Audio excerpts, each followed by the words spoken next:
और ये पुलिस वालों के साथ सीधा टकराव। ये देखिए, आपको हाथ दिख रहा है, पुलिस वाले के ऊपर हाथ चला रहा है वो आदमी। लड़का है, स्टूडेंट होगा कोई, पुलिस वाले पे हाथ चला रहा है। ये सब जेएनयू में हो रहा है।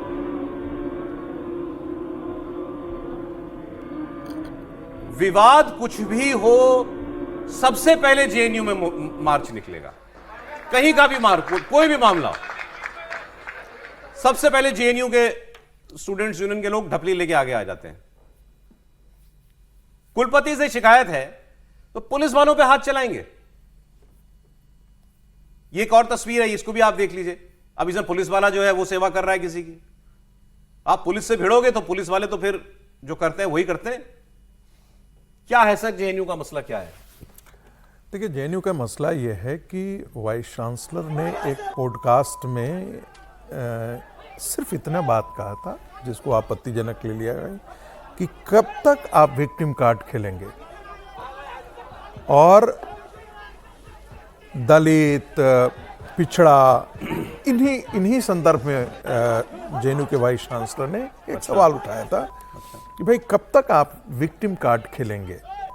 अब इसको मान लिया गया कि ये एंटी दलित है। मैंने कहा ना, आज के दिन में यदि आप गांधी के बारे में आप बात करें तो आप फिर गांधी के यदि क्रिटिसिज्म करते हैं, आप राम को क्रिटिसाइज कर सकते हैं, कृष्ण को कर सकते हैं, शंकर को कर सकते हैं, सीता को कर सकते हैं, लेकिन यदि आपने गांधी को क्रिटिसाइज कर दिया तो आप गोडसेवादी हो जाते हैं।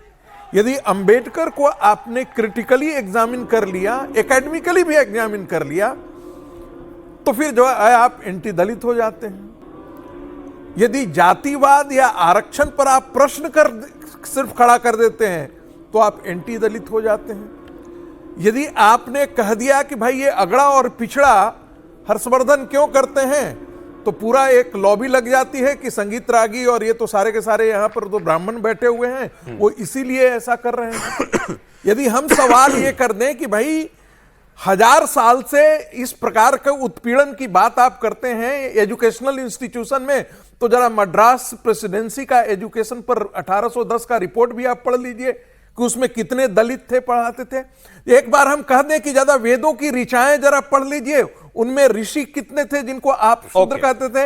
एक बार अंबेडकर को पढ़ लीजिए, उन्होंने कहा कि ब्राह्मणों ने बहुत सारी गलतियां की होगी, लेकिन जातिवाद के लिए वो ब्राह्मण रहे ना। हम 17 वॉल्यूम 17 का तीसरा खंड कोट कर रहे हैं, हम कह रहे हैं who are Shudra, who are untouchables. जरा ये एक बार पढ़ लीजिए, अंबेडकर को ही पढ़ लीजिए कि उन्होंने ब्राह्मणों को इसके लिए दोषी नहीं माना है, और शूद्र वर्ण को उन्होंने कहा है कि भाई वो तो राजा हुआ करते थे। कुलपति क्या कह रहे थे कि वो उन्होंने लिटरली ये कहा कि पिछड़े विक्टिम कार्ड खेलते हैं, विक्टिम कार्ड खेलते हैं। अच्छा ठीक है, सभी जी इस पर बोल दें जरा। ये सिर्फ बात है, दलितों को विक्टिम कार्ड खेलने की बात करना ये सिर्फ बात है क्या? नहीं तो पिछड़े, और फिर चलिए आप बोल लीजिए पहले। नहीं, मैं एक ही चीज इसमें बोलना चाहता हूं, जिनके पास लैंड है, फ्यूडल क्लास के हिस्से रहे हैं, वो भी आज उनको यदि पिछड़े कैटेगरी में आप डाल करके रखें। आप बोलिए सर, मैं अगली बोलिए।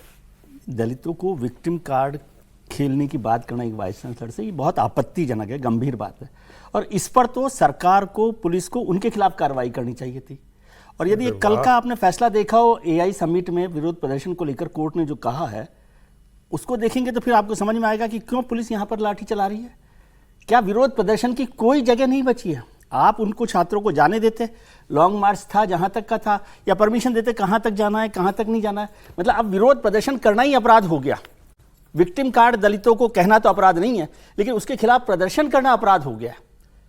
पुलिस वहां नहीं रोकती, कहीं आगे तक जाने देती, क्यों नहीं जाने देती? मुझे समझ नहीं आता। जेएनयू के छात्रों को, किसी भी छात्रों ने वाइस चांसलर के बयान के खिलाफ प्रदर्शन किया है तो क्या पुलिस ने इजाजत दी?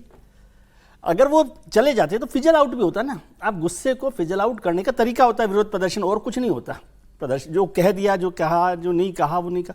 ये तो गंभीर मसला। मैं तो समझता हूँ कि वाइस चांसलर के खिलाफ सरकार को एक्शन लेना चाहिए और पूछना चाहिए कि इस तरह की बात पुलिस पे हाथ उठा सकता है? नहीं उठा सकते, मैं उसको तो कभी समर्थन नहीं करता, लेकिन क्यों वजह बनती है ये? क्योंकि आपने उनको प्रदर्शन करने के लिए जगह नहीं दे रहे। एआई समिट पर कल का कोर्ट का फैसला सुन लीजिए, 2 लाइन उसको जोड़ से आप बोलना चाहते हैं, बोलिए इस पे। अगली खबर लगा दीजिए। एक तो यही कि 1000 साल से ब्राह्मणों ने अत्याचार किया, इससे बड़ा झूठ कुछ है नहीं। जब हम मुगल अंग्रेजों की गुलामी में रहे तो भी हम अत्याचार करते रहे। दूसरा, अगर हम कहते हैं कि मनुस्मृति चल रहा है तो उसमें तो वर्ण था, ये जातियां उपजातियां कहां से आई भैया, जरा इसको भी बता दो। और जो क्लास सचमुच जिसकी ये ताकत है, जो हर जगह कभी कमजोर नहीं रहा, उसको आप दलित कैसे बना देते हैं? क्या इस देश में इस पर कभी डिबेट होगी? और मैं बार बार कह रहा हूं ये, और जो उन्होंने कहा उसको फिर से मैं दोहराऊं, उन्होंने कहा कि ये अच्छा नहीं कि आप हमेशा उसी विक्टिम कार्ड को प्ले करते रहे। उन्होंने ये भी नहीं कहा, शांतिश्री धूलीपुरी पंडित को उनके नाम क्या पंडित लगा था, टूट पड़े सब, उनको पता ही नहीं था कि उन्होंने कहा मैं खुद बहुजन हूं, वो ब्राह्मण नहीं है। सवाल यही कि क्या आप सब कुछ इसी चश्मे से देखते हैं? और जहां तक प्रदर्शन की बात, छात्रों का प्रदर्शन का अधिकार है, छात्र प्रदर्शन करें, अगर प्रशासन उनको रोकता है तो उसके खिलाफ भी प्रदर्शन करें, लेकिन ईंट पत्थर मारना और इस तरह की अराजकता फैलाना यह भी कतई ठीक नहीं। एक बयान आपको, चलिए अगली खबर पर बढ़ते हुए हम सुना देता हूं। अकबरुद्दीन ओवैसी, अच्छा चले, मैं जिस खबर का इंतजार कर रहा था आगे, तो अब मैं वो खबर ले लेता हूं। नरेंद्र मोदी इजराइल गए थे, ये बिल्कुल इससे बिल्कुल अलग खबर है, लेकिन आप देखिएगा आज पता नहीं क्यों आंसुओं वाले विजुअल ज्यादा आ रहे हैं, रोने वाले। एक और नेता रोए, वो भी दिखा रहा हूं आपको।